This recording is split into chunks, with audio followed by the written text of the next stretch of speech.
ఆంధ్ర తెలంగాణలో తక్కువ ఫీజులతో high quality results ఇస్తున్న ఏకైక సంస్థ తిరుమల్ ఐఏఎస్ ఇన్స్టిట్యూట్.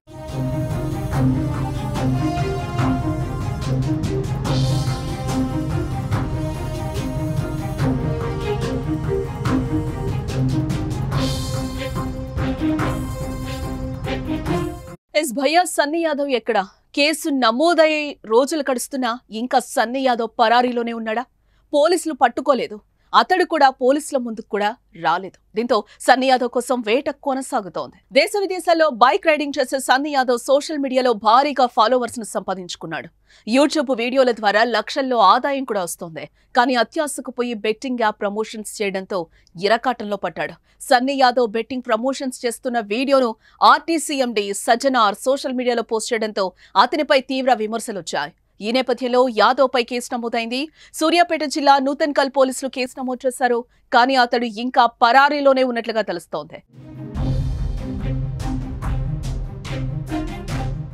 మరోవైపు యూట్యూబర్ నాన్వేష్ సైతం సన్నీ యాదవ్ ను టార్గెట్ గా వీడియో చేయడం మరింత దుమారమే రేపింది.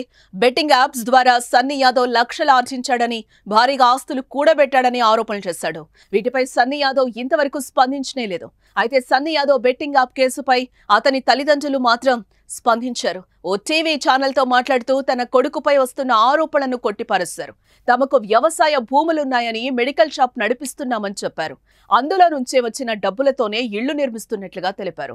బెట్టింగ్ యాప్ నుంచి వచ్చిన డబ్బులతో ఇల్లు కడుతున్నారనేది చెప్పేదంతా అబద్ధమని అన్నారు. కొత్త ఇంటిపై వస్తున్న వార్తలన్నీ పుకార్లేనని చెప్పారు.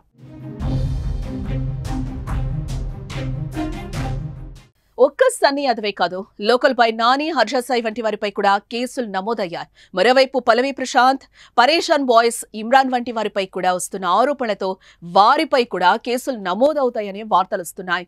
బెట్టింగ్ యాప్స్ ప్రమోట్ చేస్తున్న యూట్యూబర్లు, సోషల్ మీడియా ఇన్ఫ్లుయెన్సర్లపై సజ్జనార్ ఉక్కుపాదం మోపుతున్నారు. దీంతో ఇలా చాలా మంది భయపడి పాత వీడియోలను తొలగించడంతో పాటు ఇంకెప్పుడు బెట్టింగ్ యాప్స్ ప్రమోట్ చేయమని వీడియోను విడుదల చేస్తున్నారు. ఇదే ఊపులో బెట్టింగ్ యాప్లను ప్రమోట్ చేస్తున్న వారి ఆట కట్టించాలని, బెట్టింగ్ యాప్ ప్రమోషన్ అంటే భయపడేలా చర్యలు తీసుకోవాలని డిమాండ్లు వ్యక్తమవుతున్నాయి.